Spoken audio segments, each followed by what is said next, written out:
Hi, everyone, and welcome back to Too Young the podcast. My name is Grace Boulay, and thank you guys so much for being here. We're going to jump straight on into today's episode, and if you watched last week's episode or if you read the title, you kind of have an idea of what we're going to be talking about today. We're going to be talking about change, and I'm not talking about just changing your clothes or changing your hair. I'm talking about big life changes. Sometimes when you think you need to change your personality, you move cities, big life altering changes. And when planning this episode today, I realized there was many moments of my life where I felt the need to change, where I either felt I needed to do something or change my personality. And we're going to be talking about that, why I felt the need to do that, and also tying in mental health to all of that. I told you in the first episode that mental health was very important to me. Mental health is something that I hold very near and dear to my heart. It's something that I will always show cause in and help with as much as I can. Even if it's just with friends and family, it's something that I will always care about. And it's something that I encourage other people to care about just because everyone needs to worry about mental health. We all have brains, we all have emotions, and there are things that I feel like everyone can reflect on and learn from in their life. And not saying that everyone needs to go to therapy, but I think everyone should go to therapy at least once in their life. And so, we're going to be talking about mental health. Because we're talking about mental health and all the stuff that comes along with it, I do have one disclaimer in this episode. We're not going to be going too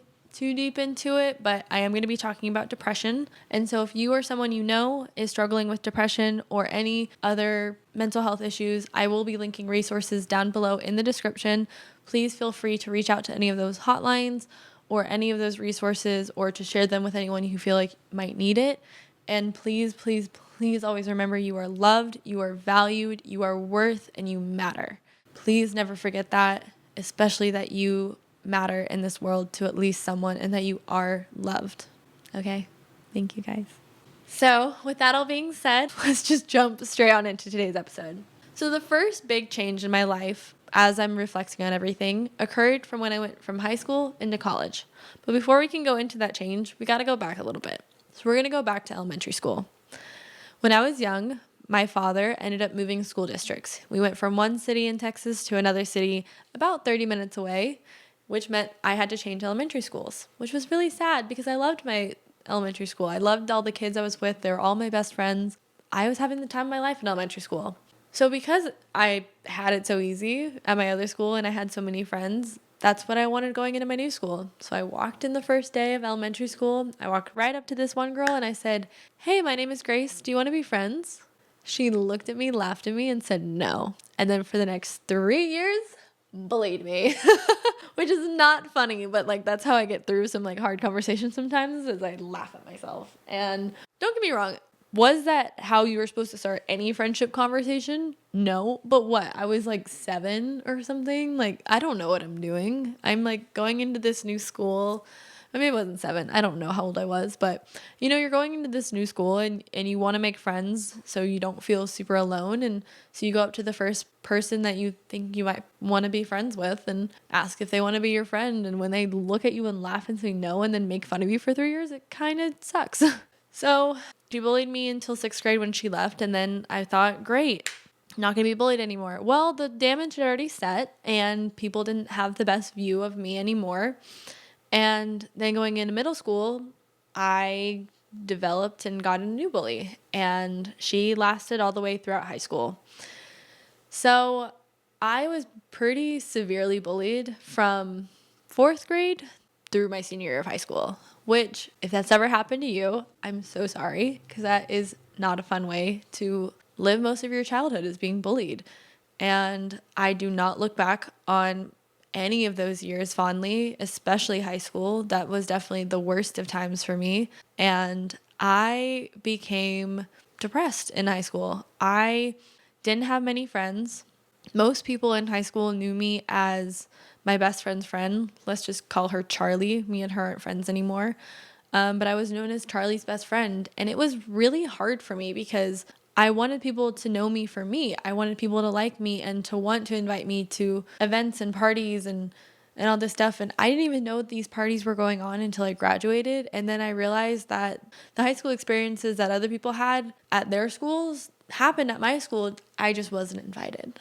And don't get me wrong, I was a little nerdy nerd in middle school and high school. I'll even include a lovely picture of high school Grace in here. No shame. Was a little nerd, but my glow up is insane. So claps to me for that. But yeah, I was very much bullied, not just by my like resident bully, we'll call her.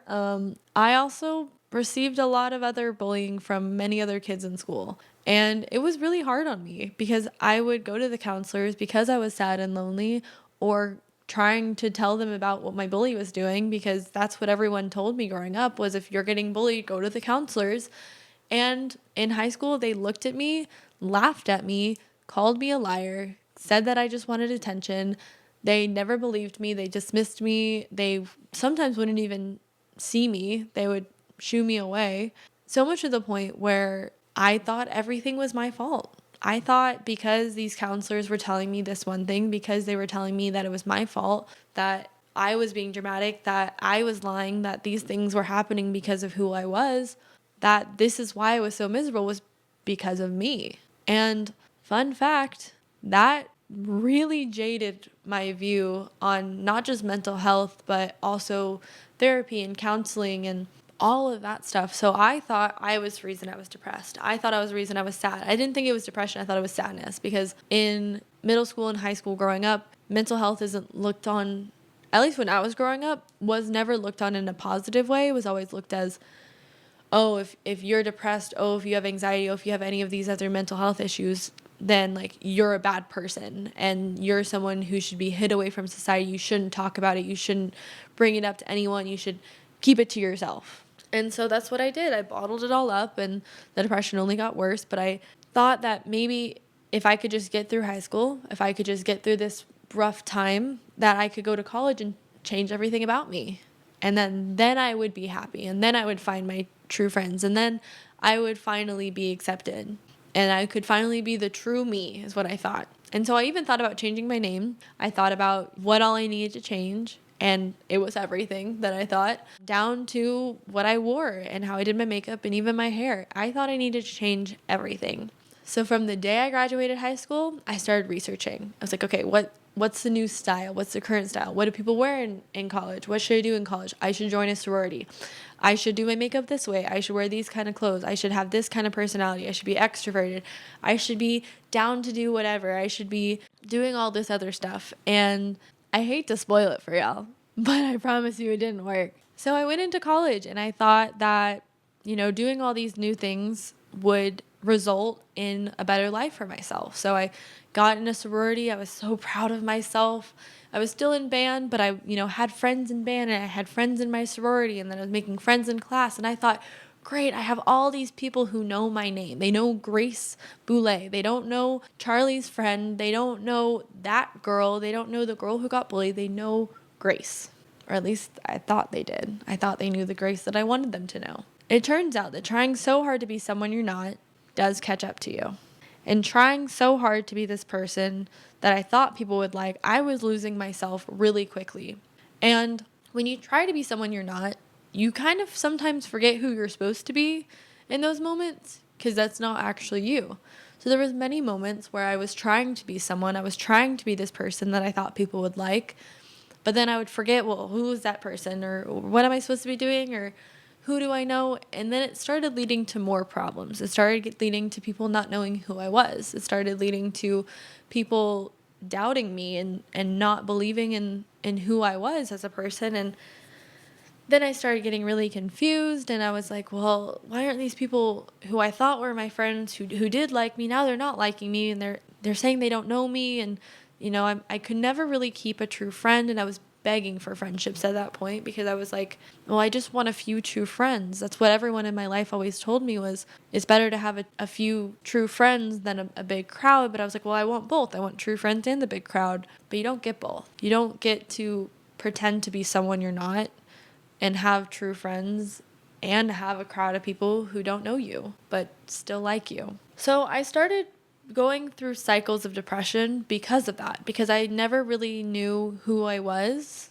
I would always get really sad about that, and people didn't like me for me. They liked me for who they thought I was, or for going out, or they would only really talk to me when they would see me at a party or at the bars. And it became really depressing. And I remember my junior year of college, I wasn't doing recruitment that year because I was becoming in a leadership in band. So all of my sorority friends were at recruitment all week. They had no time to see me, and all my other friends weren't in town. And I spent most of my birthday alone that year. And I loved my birthday. I know that's like crazy to hear because a lot of people are like, I don't like my birthday. I just get another year older. I always liked celebrating my birthday. I always thought it was like such a fun day and I could do anything I wanted and have people be there for me. It was like attention that I always loved. And, my parents always made a big deal of my birthday. They would always, ask if I wanted a party, or we would always go out to dinner. And so being alone on my birthday was really hard on me that year because I was like, damn, this is the first birthday I'm alone. And now I did end up seeing my friends later that night after recruitment was over. We ended up going to dinner, but most of the day I was pretty alone. So that was not super fun. So the cycles of depression kept going and kept going. And then COVID hit. COVID changed everything for everyone in various different ways. For me, COVID almost took my life, but it also saved my life. So we're not going to get into the hospital story of COVID, but I ended up getting COVID towards the beginning of it when it was still really scary. It was spreading rapidly through people. I got it through work. Everyone I worked with ended up getting it. However, I was the only one that had to go to the hospital because I had asthma. So I got rushed to the hospital. I ended up staying in there for about 10 days, I think. And then I spent the rest of that month in bed, and all I could do was sleep and eat. And that's all I could do. I ended up gaining about 40 pounds because of COVID. And I became so weak and lethargic that I could barely walk. Because I gained the weight so rapidly and it all happened so quickly, and because my lungs were so affected by COVID, it took months to recover, like fully recover from COVID. So I got out of the hospital. I spent about a month in bed. Once I finally tested negative for COVID, I drove back home. And I spent about 2 months back in my hometown and had my parents help me regain my strength and learn how to live again. Doing that made me realize how lost I was as a person. I looked back on my life when I was in college, and don't get me wrong, I don't think of that time very fondly at all. However, I do look back on it and I realize there are so many things I loved doing back then that I missed doing. I missed the person I was in high school, how sweet and nice and helpful I was, and how much I loved things and people, and I missed that person. But I also knew I had to go back to college. I wanted to graduate. I had just changed my major and I was excited about my major. I wanted to graduate from Texas Tech. That meant I had to go back to school with people I didn't really know. As a person, I didn't really know. I had just gotten out of a really toxic relationship, which thank goodness. And I didn't really have any clue of how to move forward. I didn't know how to change the person I had become in college back to the old person I was. I was so lost and depressed because I wasn't confident in my body or myself anymore. And it was right before my 21st birthday, so I was like also sad because I'd always looked forward to my 21st birthday, and now I had to spend it during the pandemic, and it just was a really, really rough time for me. And obviously for everyone. I mean, no one had it easy during COVID. Everyone struggled in some way. But for me, it was really hard because I finally realized the damage I had done to myself because I thought I needed to change. I thought I needed to be this other person. I thought I needed to lose myself to be someone that people would like, when in reality, I just became someone I thought people would like to be accepted when those people didn't really even know me. So how are they supposed to like me when they don't even know me? And at this point, I don't even know myself. I was living my life for other people to be accepted when the only person that I should have been worrying about being accepted by was me. So I finally got back in school, and just kind of kept my head down a little bit more. I still went out. I still, made new friends and still made bad decisions. But at the end of the day, I was more aware of the fact that I didn't know myself. And when it finally came time for me to graduate, I was ready to hightail it out of Lubbock, Texas. I was like, get me out of this place. Get me back home. I need to go home. I need to be with my family. I need to spend at least a year at home and really work on myself and find myself again. So graduation time came. Thankfully, I got someone to cover my lease and I was able to move out.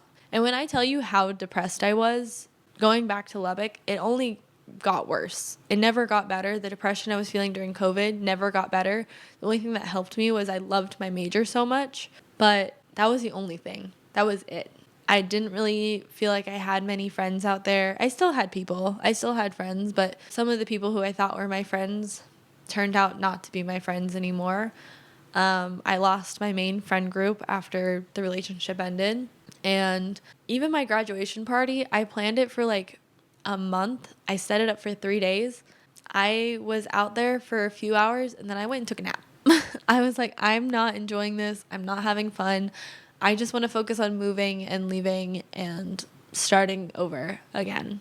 And so the day came, packed the truck, and I hightailed it out of Lubbock, Texas, and am so thankful for that decision that I did that. So before going into after college, we're going to take 5 big sips of water, everyone. Everyone grab your water. We're going to take 5 big sips. Shout out to Remy Ashton for this segment, and go.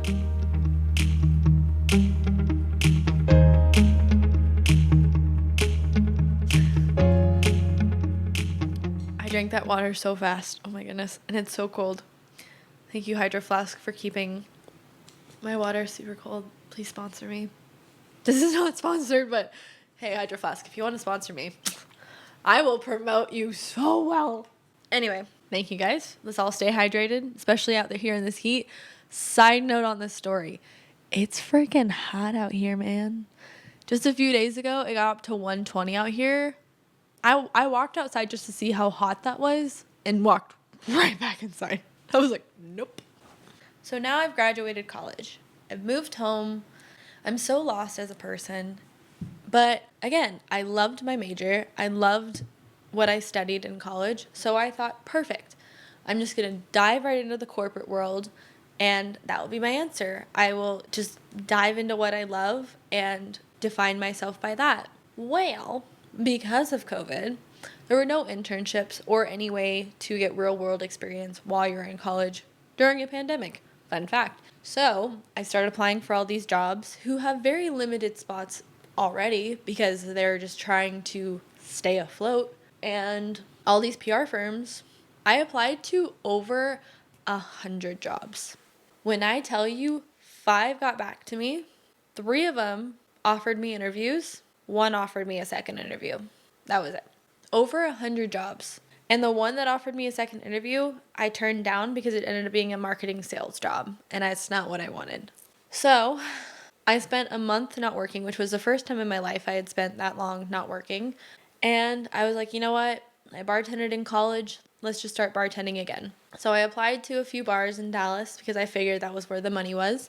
I ended up getting a bartending job out there. And I was like, you know what? Maybe I'll get a job in this company. Maybe I can work my way up into the corporate level of this company or as a manager. And it was a fairly new company. It had really, really good growth tracks. And so I was like, yeah, let me ask if I could be a manager. So at 22 years old, straight out of college, I became a manager of this bar. And don't get me wrong, at first, I was right where I should have been. I was bottom tier manager. I was still learning, getting my foot in the door, getting my feet wet. And it very quickly progressed because I've always been a person who's in leadership and people look up to me, and I ended up doing a lot of things extra for a company I work for or for an organization. And it ran true in this one too. I found myself doing more jobs and responsibilities and taking on more roles, so much to the point where I became one of the more senior managers on the team. I was working every single day, many hours a day. I ended up being like an assistant bar manager. I ended up being a training manager, the event manager, and I was in charge of the host, so the host manager. I was in charge of all of that, on top of doing extra tasks, on top of trying to figure out what I was doing in my life, on top of the fact that I still needed to go to therapy. And I was taking all these tasks and I was overworking myself so much to the point where I got burnt out so quickly. So I finally found a therapist in Texas, and I if I could have like fallen in love with her, I would have. She 1,000,000% saved my life. I remember when I found her, she did like a phone consult. And I remember I cried in the phone consult and I was like, damn, I already blew this. Like, she already thinks I'm crazy. And she didn't. She met with me in person and she listened to me and she was so accepting of who I was and she helped me. She is a reason I'm the person I am today. And I remember the first therapy session I had with her. You know, you go through all those boring questions, but I remember the first question she asked me was, "Who are you?" I was like, "Does it not say on your paper? My name is Grace. I thought we established it. Am I in the wrong time? Like, did you cancel on me? Did I not realize?" And she was like, "No. Who is Grace? Who are you as a person?" And I broke down in tears because I was like, "I don't know who I am. I don't know." And she was like, "Okay, wow, we have a lot of work to do." And she was so patient with me and she listened to all my crazy stories and never once judged me. She always showed me care and compassion, even in the hard moments. She always would remind me how proud she was of me, how loved I was. She showed me so much love and respect that I started to believe in myself again. And she helped me get the encouragement to leave that job because she saw how miserable it was making me. So she encouraged me to leave. And I'm so thankful I did. I ended up working at a restaurant in the Dallas area where I ended up meeting some of the best girls. I'm still friends with a lot of them today. And that was one of the times in my life where I made true friends with who I was as a person, not pretending to be someone else, not pretending to do or try things that I didn't like. I went into this job being fully and completely me and made so many amazing, amazing girlfriends. That's why I chose the restaurant I wanted to work at, because it had more people my age. While the managing job, I was working with a lot of people who were older than me. But these girls truly saved my life. And when I left Texas, I bawled my eyes out leaving this job because I miss these girls to this day. So shout out, you know who you are. And Sarah was one of those girls. Sarah was 1,000,000% one of those girls. And that's why I'm so thankful for her and the support she's given me. And so that kind of leads us into Las Vegas. When I started making these true friendships and I started making so much progress in therapy, I had started really building the friendship with Sarah. And if you listen to my episode with her, we talked a little bit about how we moved out here. But from my perspective of things, I finally had the confidence to move out and be an adult almost. I had the confidence that I could do it, that I could leave Texas, which is what I've always wanted to do. I could leave Texas and truly start my adult life. Not necessarily start over with who I was, but really be on my own and be responsible and learn to be an adult. And I didn't feel like I could do that living in Texas. I needed to move somewhere else. I always thought it'd be the East Coast. Ended up being Vegas. Ended up working out really well for me. And so that's the last big change, was moving out here to Vegas. I made this change not because I felt like I needed to change myself, but because I wanted to move on and be an adult, like I said. It was really scary because I was moving many, many, many hundreds of miles away from my family, from the people who support me and unconditionally love me. And I was starting over. I needed to make new friends. I needed to learn a very new area. It's very different out here with how people handle situations and friendships and everything. And I was going into it pretty much blind because I had no intentions of moving to Vegas until not even 2 months before I did, I think. Then it was just, you're moving. And so coming out here, the first year was a really big struggle for me because I was just trying to figure out who I was. I was trying to figure out how to be an adult, how to pay bills, how to work and develop skills and all of that stuff. And you're doing it without your family nearby. And I was doing it also without my therapist nearby. So I found myself having to go back to Texas a few more times than I thought I would have had to my first year living out here. I think I went back 4 times, which isn't a lot, 4 visits to your family. But when you live states away and you have to fly and take time off of work, it does get a lot. It does get to be a lot, I'll tell you that. But it was such an amazing opportunity out here. I just couldn't pass it up. I couldn't be like, no, I don't really think I should move out there. No, I was moving out here. It was going to happen. So I packed my stuff. I moved out here, ended up working at the nightclub I work at. Absolutely love it. And I realized that the depression never really went away for me. I still had depression back in Texas, but it was easier to move through just because I had so much support. And a lot of the depression I thought was connected to the job I was working. So I was able to kind of tie it to that and move past it. But coming out here, my therapist was back in Texas. So moving through the depression was a little bit rougher. And I did put a lot of, I wouldn't say pressure, but yeah, I leaned on Sarah a lot in that first year moving out here, because she seemed like she had it way more together than I did, which was funny because I'm 3 years older than her, but she helped me a lot get through that first year. But after we stopped living together, I realized I didn't have her to lean on anymore. So I was talking to my therapist back in Texas, and she was like, it's time that you find a therapist out there. Like, actually, truly try to find a therapist out there and realize who you have for support out there, because your support that was with you 24/7 ain't there anymore. So I found a therapist out here. I reached out to people who I thought I could truly reach out to and lean on if I needed their support. And I was able to figure that out as an adult. It's something that if you would have told me in college, going through what I was going through back then, I wouldn't have believed you. I wouldn't believe that I was okay today. I wouldn't believe that I'm in the position I am today. But it's because I did the work on myself for a year after I left college, that work I did with my therapist, where I really truly focused on who I was and what kind of person I was. That's how I'm able to move so much easier today. It's not because I changed anything about myself. It's because I remembered who I was.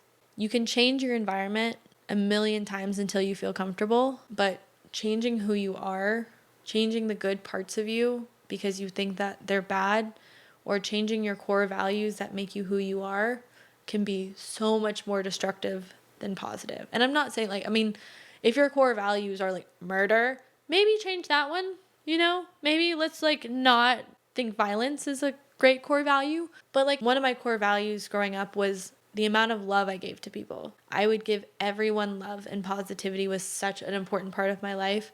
I thought that was a bad thing. I thought that being so positive and trusting in people was a bad thing, that I lost that side of me. I thought that being confident was bad. I thought that I needed to hide myself away. And those core values, those are what you should never change. The things you like, the things that make you happy, again, unless they're violent, stay the amazing person that you are. I'm still working on myself. I'm not saying that I'm perfect. I'm not saying that there are things that I'm not still working on, and that, the trauma from my past is 100% resolved and I'm great. But I'm so much happier today of the person I am, and I'm so much more confident today in the person that I am, that I can move in this world a lot better, and I can be happier, and I can be more confident in the choices I make, such as moving out here. Again, that was such a scary decision, deciding to move across the country to a place that I never even thought that I would be in. But because I know the kind of person I am, I was able to do that. But I put the work in on myself to do that. In the end, I don't regret 99% of what I did. At the end of the day, I want to move forward. I want to continue to be the person I am. I don't want to keep looking back on my past. I want to learn from my past, but I don't want to keep dwelling on it and having to relive it and relive, the trauma. I want to just continue to be me and move on and move forward. So again, in the end, I don't regret a lot of the things I did, because it taught me a lot about not only myself, but other people, and why they might feel like they need to change. Maybe they felt the same way I did, where they felt like they needed to change because who they were, they felt like wasn't good enough, or people made them think they weren't good enough. Or maybe they felt like the same that I did. They wanted validation and acceptance. So I don't regret it, but I hope that if you are feeling like you need to change who you are to make people accept you, maybe just change your environment, because maybe it's not you. Maybe those just aren't the people who are supposed to be in your life at that time. So to wrap up today's episode, I don't regret the changes I thought I needed to make. I did have some amazing memories in college and in high school, and after that. I'm not saying all of it was bad. I'm not saying I've always been a really sad girl. I'm just saying that there are a lot of things that I probably could have avoided if I would have just been confident and stayed true with who I was. And so if you're feeling like you need to make big changes to your personality, to your core values, maybe take a step back and reflect. Maybe you just need a change of environment. Maybe you just need to change your job. Maybe you need to find new friends, or maybe go to therapy. I'm not saying you need to, but could be an option. So I just wanted to share my story and how I realized that the person I am, I'm really happy with. I really like myself now. And I have some amazing, amazing people in my life who support me and love me for me. And those are the people that I want in my life. I don't want anyone who thinks I should be someone else, because I'm not. I'm going to be me. You're either going to like me or you're not. And even the most famous people in the world, like even Ariana Grande and Taylor Swift, both of them still have haters, still have people who don't like who they are. And they're some of the most loved people in the world. Even your favorite person in this world has people who don't like them. Not everyone's going to like everyone. There's not a single person out there who has 0 haters. I promise you. There's going to be that one random person who hates them. So at the end of the day, all you need to care about is yourself. Do you like you? And I hope the answer is yes. And if it's not, if you're also battling depression, or if you're just feeling lost, I have all those resources down there. Please feel free to share them with anyone who you feel like might need them, and please use them. Never forget that you are loved, you are worthy, and you matter, okay? And this is a safe space here, so never forget that at the end of the day, someone out there cares. Thank you guys so much for joining in today's episode, and I'll see you in the next one. And never forget, you're not too young. Bye, guys.